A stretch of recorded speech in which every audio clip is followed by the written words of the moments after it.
Pozdrav svima. Ako imamo nekako ovakvu neku tabelu koja vidite ima brdo nekih brojeva koje je vrlo teško pratiti, čekam koliko ima.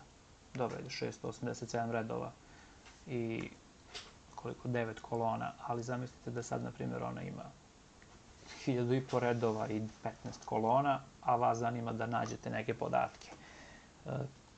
Šta nas prvo zanima? Znači vidimo da se ovde neki ulaz, izlaz, kilogrami. Hajde vidimo u kom se opsegu kreće. Znači tu imamo to. Stanje u kilogramima, dobro, vidimo da smo čak imali tu negativne vrednosti. Ovde takođe smo imali negativne vrednosti, ovde nismo, ovde jesmo. Ovde smo takođe, imali smo i ovde. E sad, kako mi ne bismo stalno tražili tu i filtrirali, mi želimo da napravimo neki uslov da nam on prikaže na neki način crvene. Odnosno da nam crvenom bojom prikaže negativne. Conditional formatting, idemo na Manage Rules. New rules that contain cell value less than 0. I rećemo format i neka ide ovako.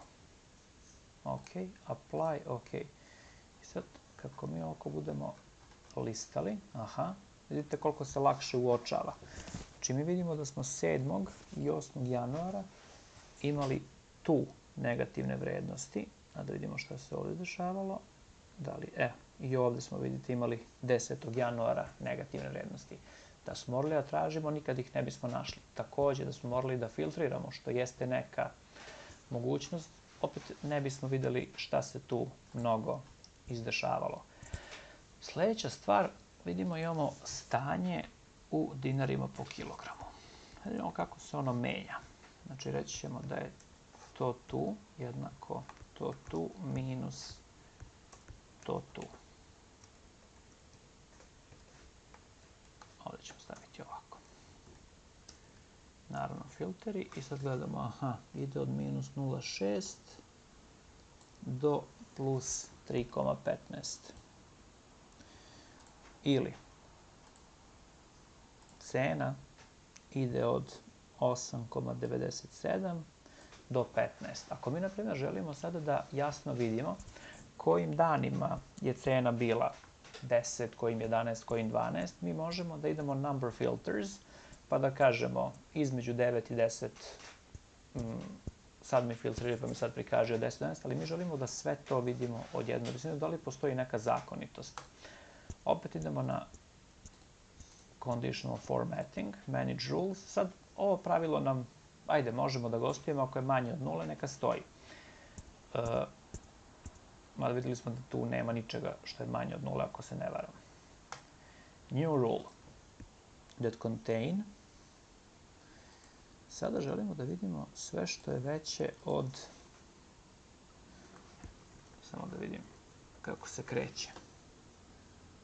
Znači od 9 do 15. Dobro. Da.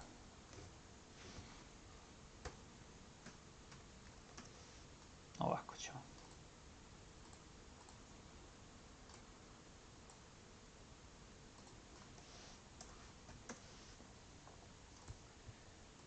Pa ćemo tu sad reći conditional formatting, manage rules, new rule, that contain sve što je greater than 14. Neka bude, na primjer, ovom bojom. Ok. Pa new rule.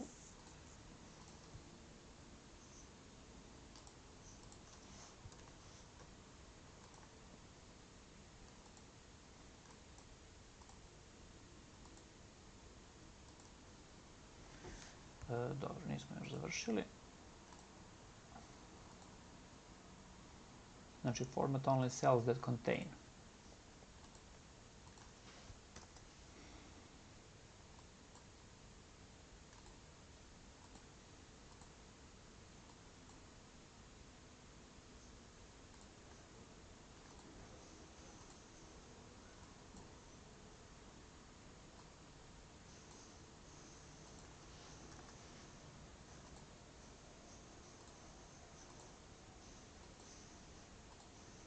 Ok, da vidimo sad šta se desilo.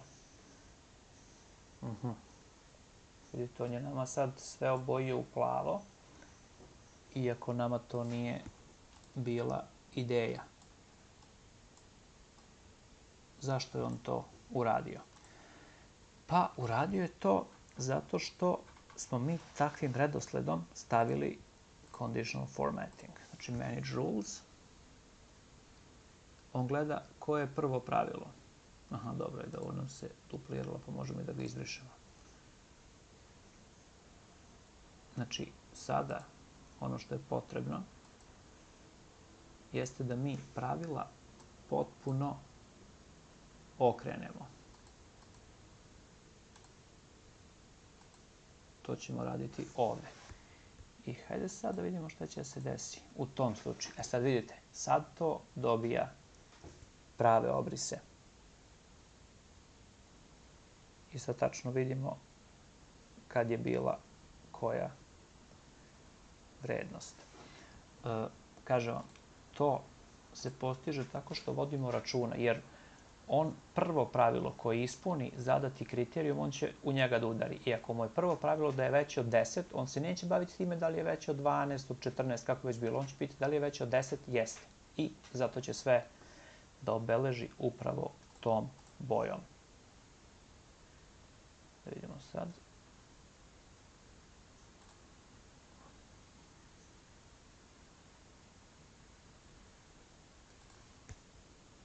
I sada ćemo imati filter by color. Gde je ta vrednost od 15?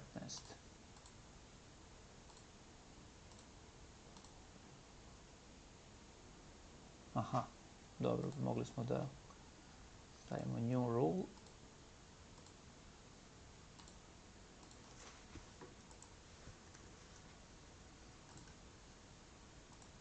Neka nju oboji ovako. I sad će ona dobiti drugu boju.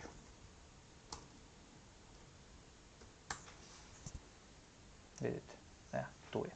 Naravno, ovaj koji nema nikakav format, pošto je najniža vrednost kojom se bavimo, 10, pa onda imamo sve ono što je manje od 0 da bude crveno, zato ovih 8,97 neće imati nikakvu vrednost. Ali kažem vam, najbitnije je da nađete neki način na osnovu kog ćete da odredite da li će nešto biti formatirano i kako će biti formatirano, kao i da onda znate redosled kojim se dešavaju, kojim conditional formatting radi.